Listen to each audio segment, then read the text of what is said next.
You run from your sins, Follow the ring. but fail. Oh.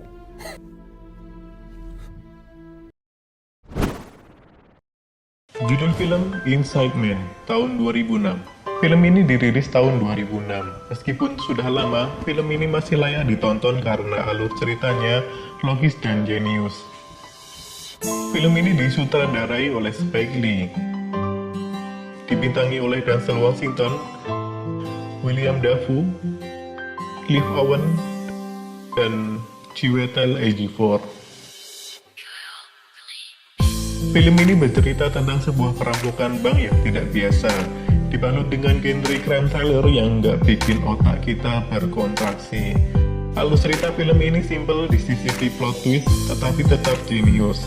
Film ini mengisahkan upaya Dalton Russell, si jenius yang diperankan oleh Clive Owen, dan kawan-kawan merampok sebuah bank di Manhattan.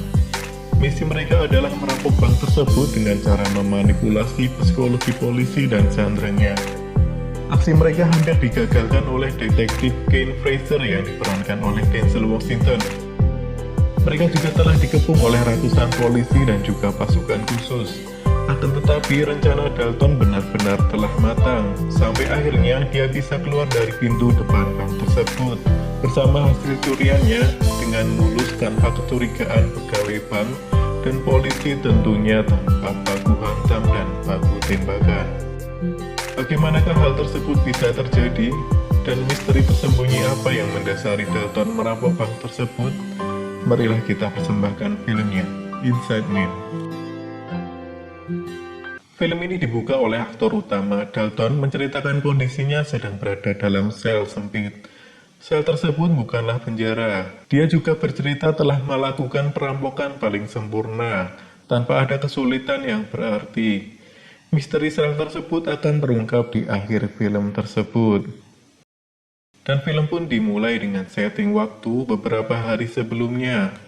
Dalton mengendarai sebuah van menjemput rekan-rekannya untuk merampok sebuah bank Manhattan Trust. Mereka terdiri dari Dalton sang pemimpin bersama dua laki-laki dan satu perempuan. Nama samaran mereka Steve dan Steve-O. Menggunakan van perusahaan cat dan seragam cat putih, mereka memasuki bank tersebut tanpa ada kecurigaan dari pihak security. Suasana bank pagi tersebut terbilang ramai lancar. Because it's been like over a year now. Sesekali security mengingatkan nasabah wanita yang menelpon dengan suara keras karena mengganggu nasabah yang lainnya. Dalton masuk ke bank tersebut pertama kali, kemudian dia melumpuhkan kamera pengawas menggunakan senter inframerah, sehingga security tidak mencurigainya. Kemudian yang lain menyusul sambil menggembok pintu masuk. Dalton yang telah di dalam itu pun berteriak bahwa mereka akan merampok bank tersebut dan menyuruh mereka untuk tiarap di lantai sambil mengancam mereka dengan granat asap dan pistol. Di saat yang bersamaan, ada seorang polisi sedang melintas di depan bank tersebut. Dia melihat kepulan asap yang mencurigakan. Ketika sedang mengintip ke dalam bank tersebut, tiba-tiba Dalton keluar dan menodongkan senjatanya. Dia mengancam polisi dan dia juga bilang punya jaminan sandera yang berjumlah 50 orang. Oleh karena itu, Dalton meminta polisi itu untuk tidak macam-macam. Back up! Yo, back up! Shit, back up! Polisi yang kaget tersebut akhirnya melaporkan kejadian perampokan ke markasnya. Dan dalam waktu singkat, bank tersebut telah dikepung oleh ratusan polisi bersenjata lengkap. Di lain tempat, Detektif Kane bersama Detektif Mitchell diberi tugas komandan mereka untuk menangani kasus perampokan tersebut, karena detektif senior lagi cuti. Mereka berdua pun berangkat dengan antusias, karena akhirnya mereka memiliki kerjaan di lapangan. Ketika sampai di bank tersebut, mereka menemui pemimpin operasi bernama Sersan Darius. Detektif Kate dan Detektif Mitchell bertugas sebagai negosiator para sandera. Berita perampokan tersebut juga mengundang banyak wartawan dan juga perhatian netizen yang sedang lewat. Sementara itu kondisi dalam bank masih menegangkan. Para sandera digiring menuju ke bunker tempat penyimpanan uang. Mereka diminta mengumpulkan handphone dan kuncinya. Hingga ada salah satu dari mereka tidak mengaku membawa telepon. Dia adalah Peter Hammond, kepala bank cabang tersebut. Meskipun ketakutan dikarenakan ditodong senapan Dalton, Peter tetap tidak mengakuinya. Dalton tak habis akal. Dia mengecek handphone mereka satu persatu untuk menemukan kontak kepala cabang tersebut. Dan akhirnya dia menemukan dan menelponnya. Peter yang panik itu pun akhirnya cuma bisa lemas. Handphone yang dia sembunyikan di kantornya berdering. Oleh karena itu, Peter mendapatkan bogem mentah dan cap kaki 5 dari Dalton atas aksinya. Meskipun demikian, Dalton tidak mengirimkannya ke Bapa di surga. Para sandera kemudian disuruh melepaskan baju dan berganti dengan seragam tukang cat yang telah disiapkan rekan-rekan Dalton. Para sandera kemudian dibawa ke ruang lain. Mereka dibagi ke beberapa ruangan tertutup yang bersebelahan. Untuk pegawai bank, mereka dikumpulkan menjadi satu ruangan khusus. Di lain tempat, Arthur Cash, sang pemilik bank tersebut, diberitahu asisten bahwa salah satu banknya dirampok. Dia makin lemas ketika tahu bank tersebut adalah banknya yang di Manhattan. Mr. Cash sangat khawatir jika perampok tersebut mengetahui rahasia di balik Manhattan.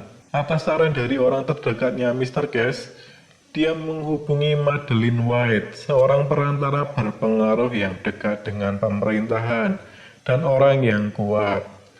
Mr. Cash meminta bantuan Miss White untuk mengambil atau memusnahkan isi dari salah satu deposit box di Bank Manhattan. Mr. Cash tidak ingin isi dari deposit box tersebut terbongkar oleh siapapun. Miss White pun menyetujuinya asalkan isi dari deposit box itu tidak membahayakan banyak orang. Miss White pun pergi menuju ke kantor wali kota untuk meminta bantuannya masuk ke dalam operasi polisi tersebut.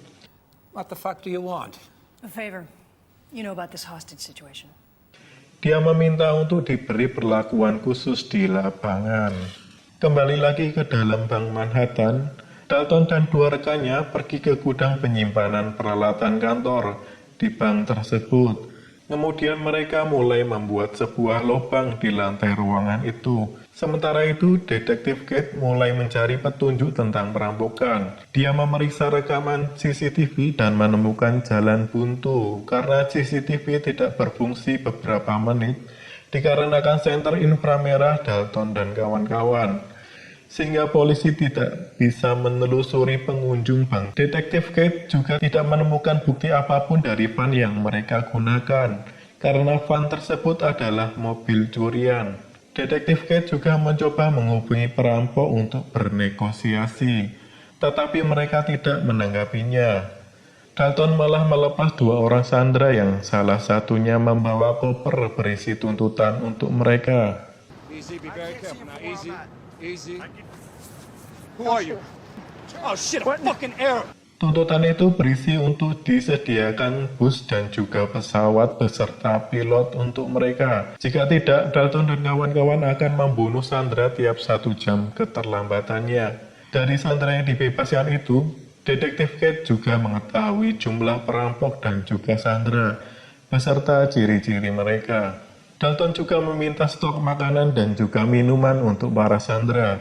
Kesempatan tersebut tidak disia-siakan oleh polisi. Mereka memasang alat penyadap di box pizza yang polisi berikan kepada Dalton, sehingga polisi bisa mendengar percakapan mereka di dalam. Upaya polisi itu pun berakhir sia-sia, karena Dalton sudah mengantisipasinya. Polisi itu dibuat bingung dengan isi percakapan mereka menggunakan bahasa Albania yang setelah ditelusuri ternyata suara itu adalah rekaman dari mantan Presiden Albania yang telah mati. Sekali lagi, Detektif Kent mengejar petunjuk yang sia-sia. Di dalam bank tersebut, Dalton dan kawan-kawan melakukan rotasi sandera tiap ruangannya. Beberapa sandera akan dipindah ruangan tiap waktu tertentu. Dalton bertugas memantau situasi, sedangkan perampok yang lain bergantian bertugas menggali lubang gudang perlengkapan kantor. Dalton kemudian menuju ke deposit box bank tersebut. Dibantu rekan wanitanya, dia membuka kotak nomor 392. Kotak tersebut berisi berlian dan dokumen berstempel Nazi. Steve, rekan Dalton yang bertugas menggali lubang, akhirnya menemukan pipa pembuangan. Kemudian dia melapor kepada Dalton dan kawan-kawan. Detektif Kate yang terkecoh rekaman Presiden Albania itu pun berusaha menghubungi Dalton. Dia meminta tambahan waktu kepada Dalton untuk menyiapkan tuntutannya. Dalton tetap mengancam agar polisi tepat waktu, dan malah asik bikin kuis berhadiah kelonggaran waktu bersama Detektif Kate. Karena Detektif Kate menjawab dengan benar, Dalton akhirnya memberi waktu untuk menyiapkan tuntutannya. Malam harinya, Detektif Kate dipertemukan wali kota dengan Miss White. Wali kota meminta detektif dan polisi untuk memasukkan Miss White selaku pembantu Mr. Cash dalam operasi tersebut. Detektif Kate berkeberatan karena dia tidak mau masuk ke dalam kepentingan apapun. Akan tetapi Miss White mengancam Detektif Kate. Kedudukannya dan pengaruhnya lebih tinggi dari dia. Miss White juga akan menjanjikan kenaikan pangkat terhadap detektif. Karena terpaksa, Detektif Kate akhirnya memberikan kesempatan Mr. White bernegosiasi dengan perampok tersebut. Karena misi Miss White bersifat rahasia, dia meminta Dalton untuk bernegosiasi secara langsung di dalam bank tersebut, dan Dalton pun menyetujuinya. Setelah melalui pengecekan fisik senjata dan alat sadap, Dalton akhirnya menyetujui menemui Miss White. Miss White menawarkan negosiasi kepada Dalton dan kawan-kawan. Seandainya dia menyerahkan dokumen dan isi deposit box 392, Miss White menjanjikan hanya akan menuntut hukuman maksimal penjara 3 tahun, ditambah bayaran $2 juta. Dalton menolaknya, dia malah bercerita tentang kejahatan Mr. Cash di masa lalu. Mr. Cash adalah seorang penjahat perang yang telah mengorbankan kaumnya sendiri demi membuka bank tersebut. Dalton juga menunjukkan dokumen yang dicari Miss White, dan dokumen tersebut adalah tiket keluarnya dari bank tersebut. Karena mengalami kebuntuan dalam negosiasi, akhirnya Miss White keluar dari bank tersebut. Detektif Kate yang curiga itu pun menginterogasinya.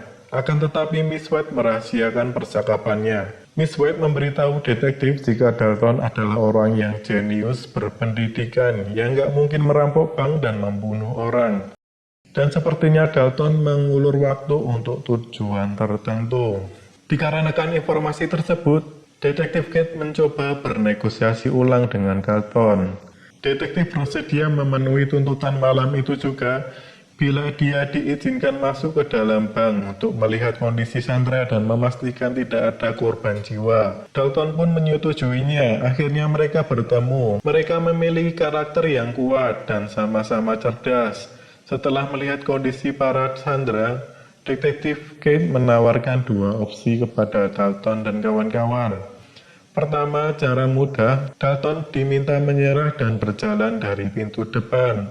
Atau cara sulit, yakni pasukan taktik akan menyergap mereka dan membunuh mereka. Dengan santainya Dalton menjawab, jika dia sudah siap, dia akan keluar dari bank tersebut lewat pintu depan. Yang sayangnya tidak untuk menyerah. Dalton juga bertanya, apakah ada proposal yang lain? Detektif Kate malah tertawa untuk tidak mengejeknya. Dia mengingatkan betapa tidak beraninya dia mengajukan proposal lamaran kepada pacarnya. Karena Detektif Kate miskin, harusnya dia juga ikut merampok bank tersebut. Dalton yang mendengar hal tersebut menasihatinya, jika uang tidak bisa membeli cinta. Dan dalam keadaan lengah tersebut, Detektif Kate berusaha membuka topeng Dalton dan nyaris berhasil. Tetapi usaha tersebut dapat diantisipasi oleh Steve, rekan Dalton, dan Detektif Kate kembali digiring menuju ke habitatnya. Kondisi tersebut membuat Dalton meminta rekan-rekannya untuk segera menyelesaikan proyek di gudang perlengkapan. karena kemungkinan malam atau pagi besok mereka akan segera disergap. Dalton juga menelepon detektif Kate.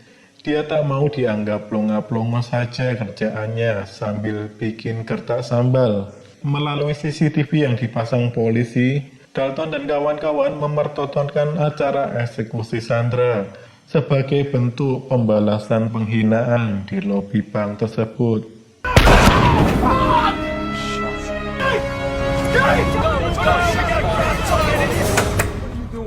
Para polisi dan detektif kaget bukan main. Detektif berlari menuju bank. Oleh karena kejadian tersebut, detektif Kate dibebas tugaskan. Dan Sersan Darius akan memimpin penggerebekan Dalton dan kawan-kawan. Di pusat mobil komando, mereka sedang merencanakan penyergapan tersebut. Untuk meminimalisir korban, mereka berencana menggunakan peluru karet. Dan pada pagi harinya, Sersan Darius memimpin penyergapan tersebut. Dalton memang cerdas. Dia sebenarnya telah memasang alat penyadap di koper yang digunakan untuk menulis tuntutan. Koper tersebut ternyata tetap berada di mobil komando. Detektif Kane yang menyadari hal tersebut segera melapor ke Sersan Darius. Tetapi mereka tetap melanjutkan operasi penyergapan tersebut. Mengetahui gedung akan segera disergap, Dalton meminta anak buahnya berpakaian seperti Sandra. Mereka berbaur bersama Sandra menuju ke pintu depan bank sebelum polisi berhasil masuk. Mereka berhamburan keluar dari bank tersebut.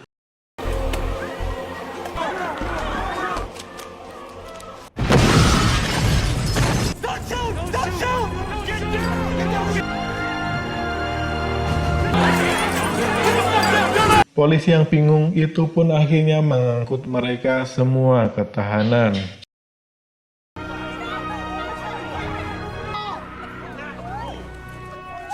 Setelah dilakukan penyisiran menyeluruh, polisi tidak menemukan pelaku perampokan. Mayat Sandra yang dibunuh pun tidak ditemukan. Akhirnya mereka menemukan sebuah fakta yang mencengangkan. Rupanya para perampok tersebut cuma menggunakan senapan mainan. Dan andaikan pembunuhan tersebut adalah tipuan. Uang dan isi deposit bank pun aman, tidak ada yang hilang. Detektif Kate dan Detektif Mitchell menginterogasi satu persatu Sandra.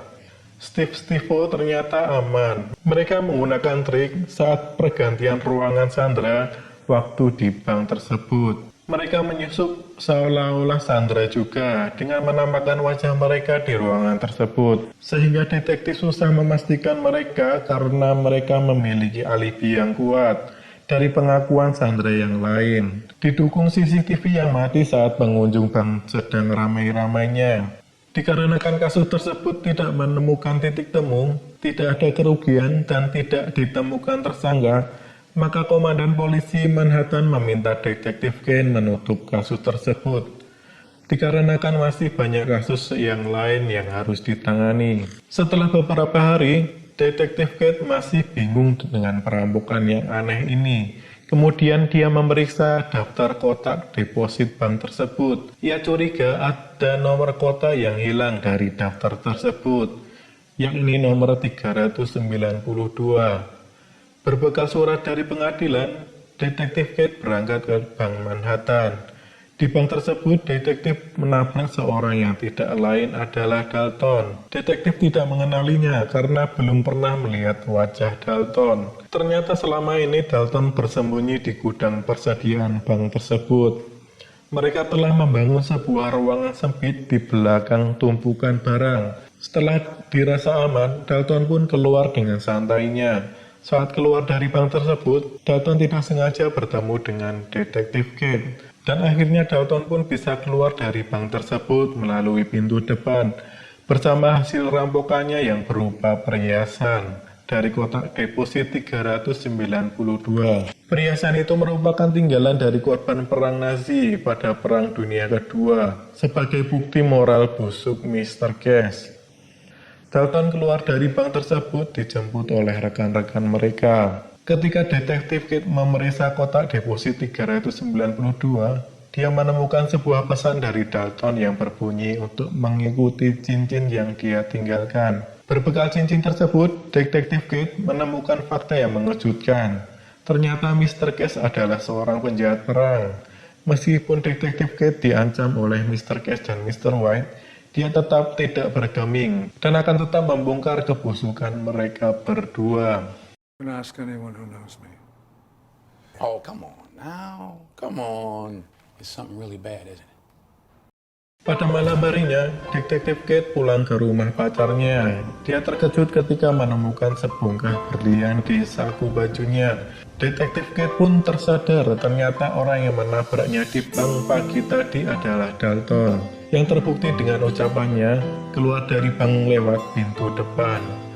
Dan berlian itu adalah hadiah dari Dalton untuk Detektif Kate, karena Dalton percaya Detektif Kate adalah orang yang baik. Dan film pun berakhir.